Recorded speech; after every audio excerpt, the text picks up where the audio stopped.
Good morning, good afternoon, everyone, whatever your time zone today. And I'm with Daniel and I in this next episode of Self Leadership for Leaders.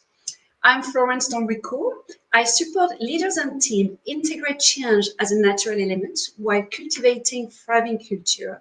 And I'm delighted to welcome you for this next episode. So, what is Self Leadership for Leaders? It's a series to demystify self leadership through conversation with leaders. And as leaders, this is a global terms because by demystifying self leadership, I mean to bring back self leadership to its core.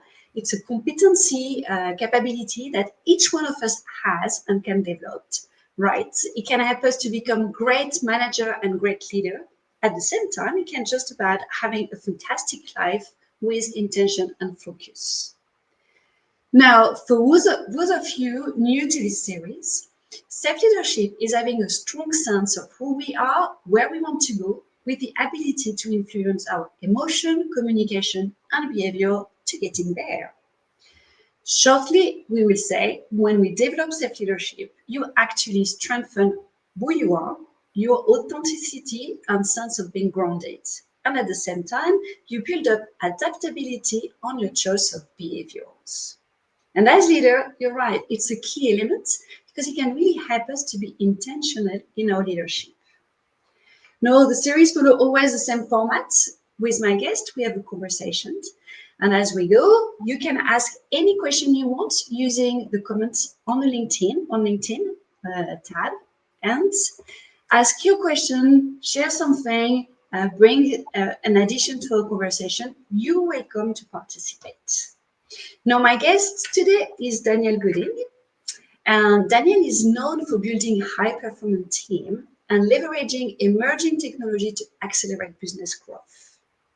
What I really appreciate about Daniel is how he's passionate about translating complex technical solutions into clear business value, but also how he's passionate about developing teams and fostering culture of innovation, at the same time ensuring technology investment aligned with strategic objectives.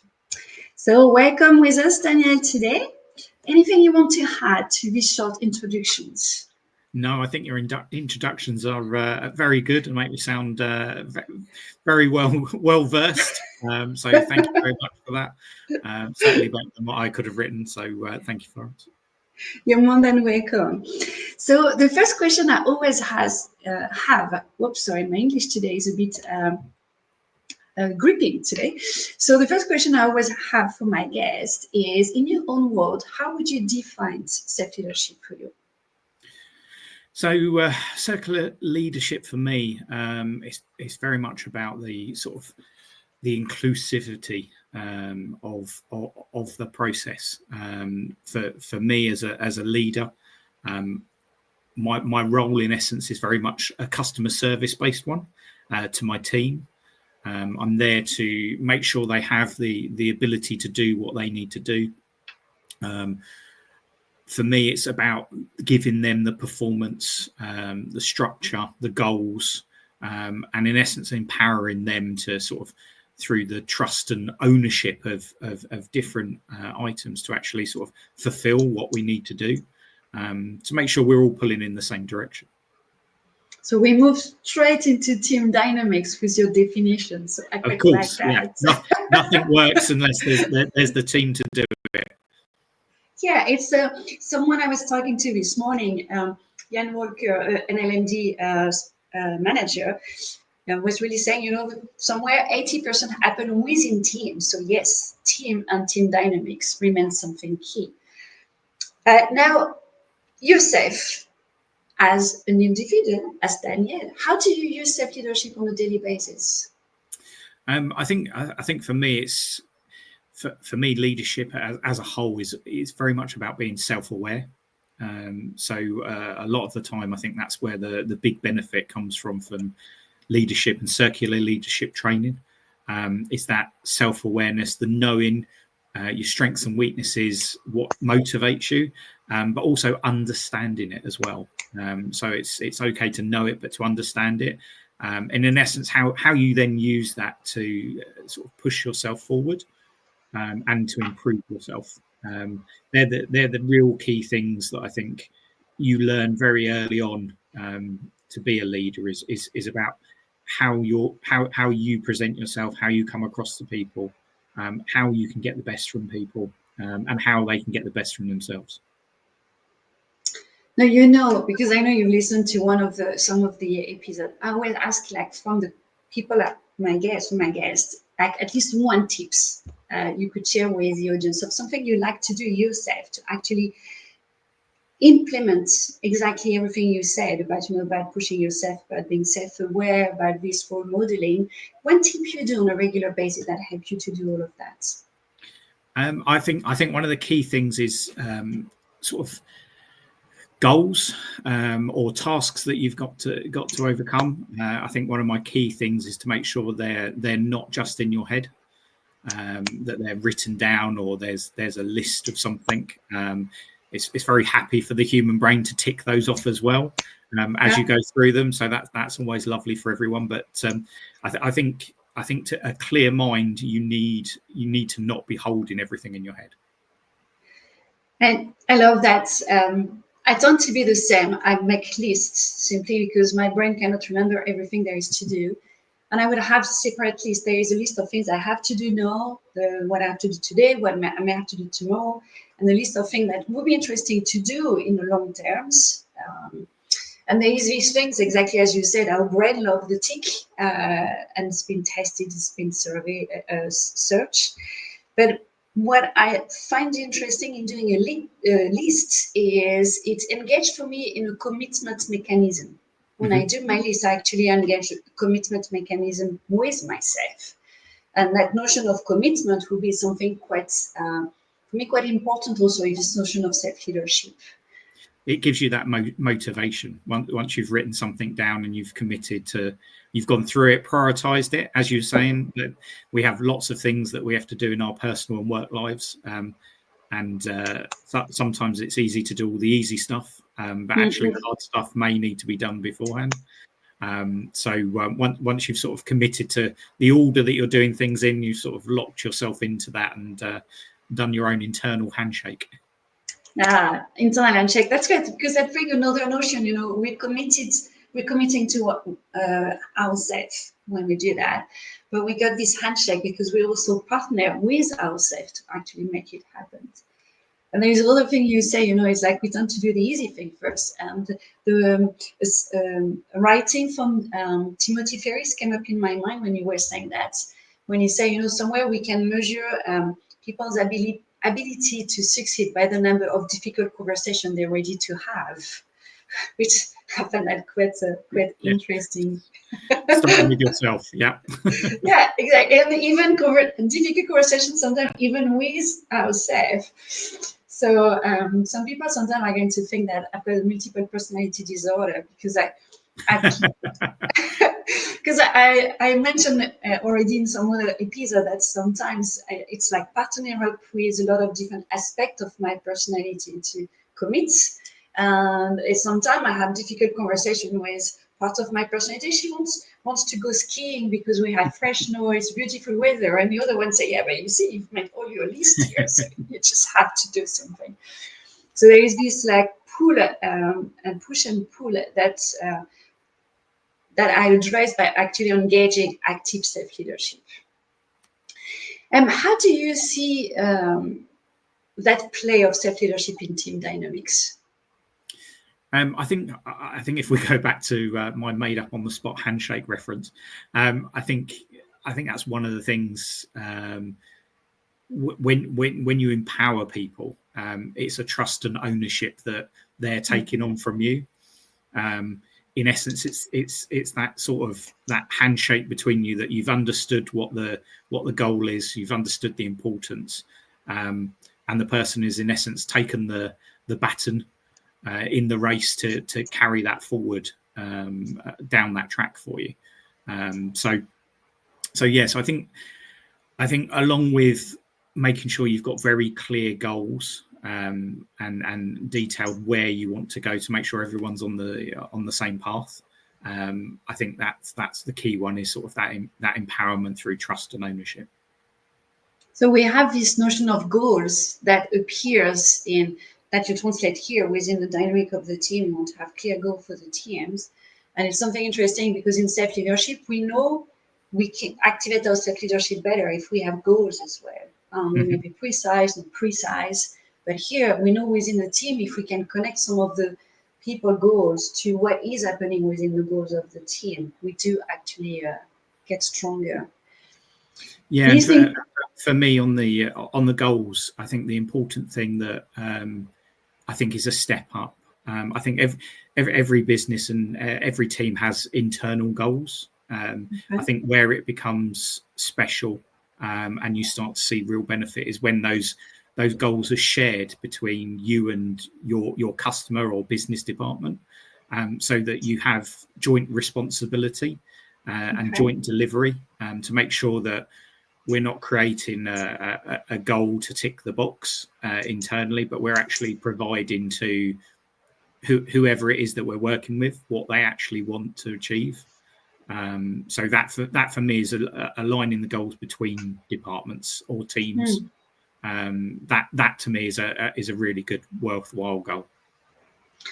And there is something I really like in what you just shared because you bring back the notion of ownership. First, you were speaking about, you when you trust and give ownership to people, so you let them use also their self leadership. But it's true that if people do not have any self leadership, then sometimes it's difficult for them to feel they can take that ownership.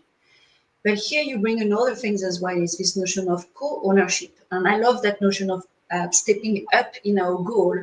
That so we could say maybe for that conversation we could even say within a team we could have three different levels. We got my personal goal on what I'm going to learn to contribute to the team and bring something to the team. What the team is learning to contribute to what's happening with the customer, and what are we achieving with the customer, and we've got this co-ownership of the goal. But I find that interesting because co-ownership doesn't come spontaneous to people. No, not at all. I think it can be very spiky. There's very normally when you're working between departments and teams, there's different personality types. There's different backgrounds. It's normally you're pulling in different directions. And for me, one of the core things about circular leadership is that sustainability of keeping it going. A lot of frameworks, you can train it out. Everybody does it for a month or two, and then it sort of tails off and sort of drags away. For me, though, with the circular leadership, it's more of a spiral outside of that circle. So you sort of grab everyone in a little bit like a hurricane twister. So everyone is involved from every direction, which means that you can collaborate and actually sort of have that singular goal of where you're going, rather than sort of being really siloed with inside your team. There is something, could you tell us a bit more about what you refer as that circular leadership and that notion of spiral? Yeah, so it's all good and well if you've got a team that's running that.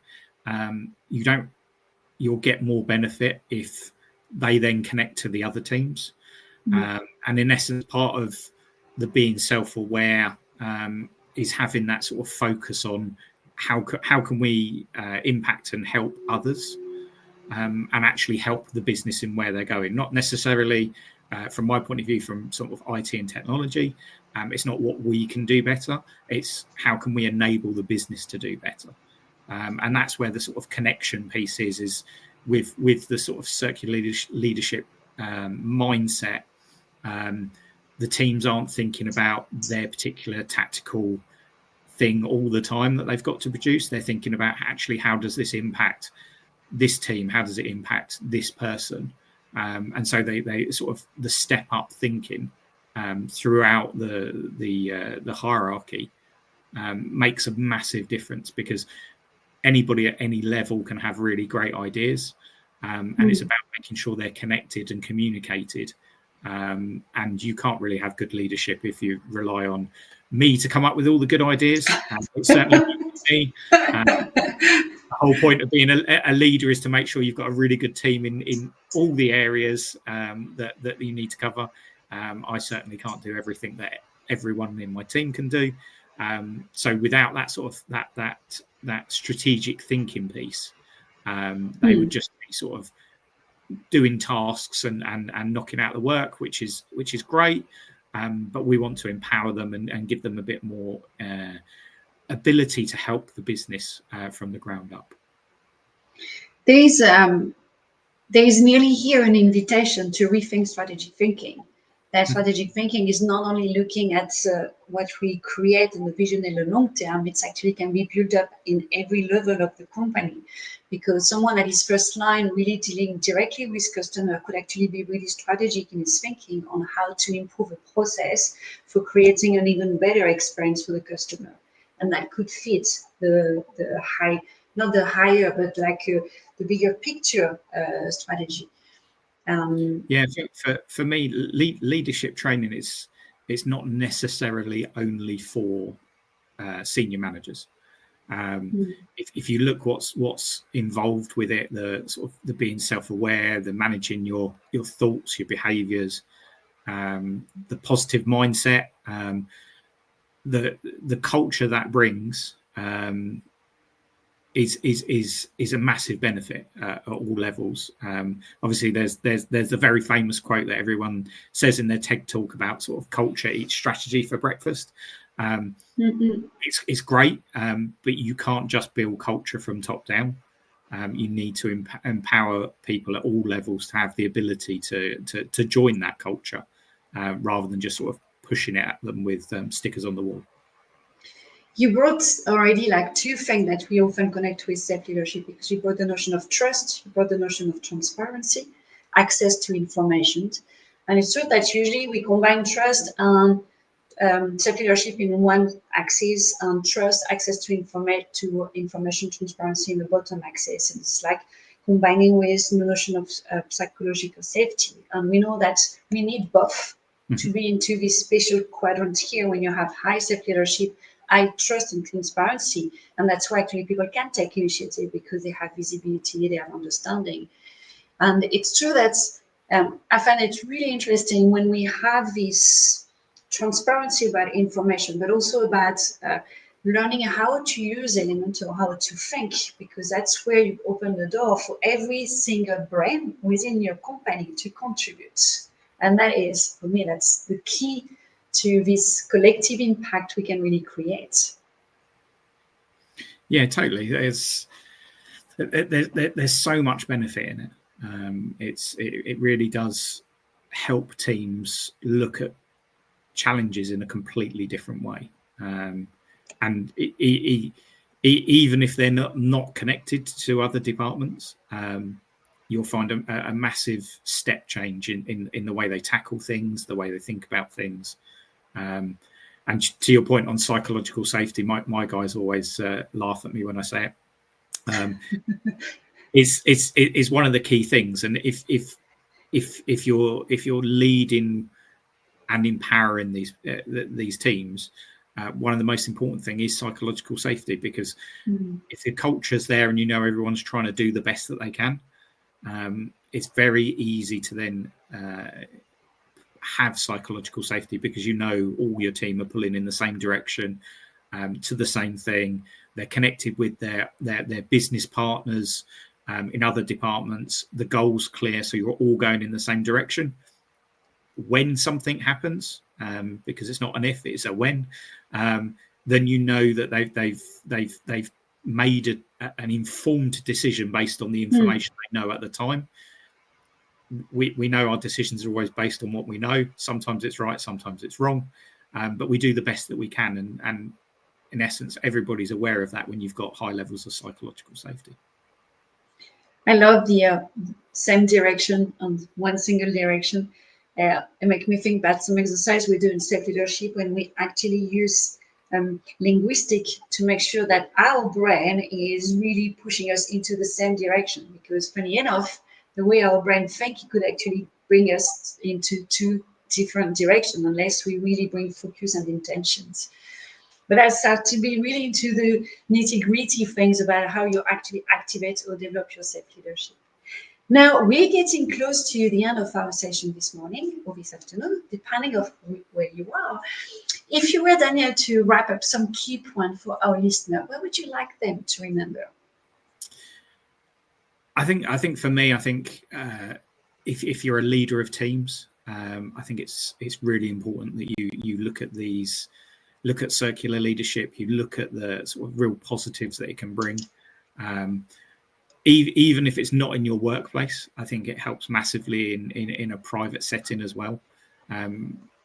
It's all about being an ability to adapt and change. And the one thing we know is everything's always changing. Certainly in this day and age, AI, politically, there's a lot going on. This gives you sort of the skill set to be able to adapt and change to that, and help others around you, which is the best skill to have. Definitely, that's one of the best. Maybe not the best because there's so many, but thank you again, Daniel, and thank for our audience. Before I close the call, two announcements. Our last episode for this season is next Thursday, and then we're going to take a break until May. And we started this season 2 in French. We're going to wrap this season 2 in French as well. The first name of my guest is Aurelian, but I keep the mystery for the last name. More to come very soon. Everything is going to be published on Monday morning. Now, when you're ready to talk about increasing innovation, adaptation, and integrating change within your day-to-day, if you specifically want, for example, to make change work for you, feel free to reach out to me, and I will be delighted to see how I can help you. And until we talk, see you next week, everybody. And thanks again, Daniel, for being with us today. I really appreciate it. And thanks for the audience to come and see us. Bye. Thanks a lot. Cheers.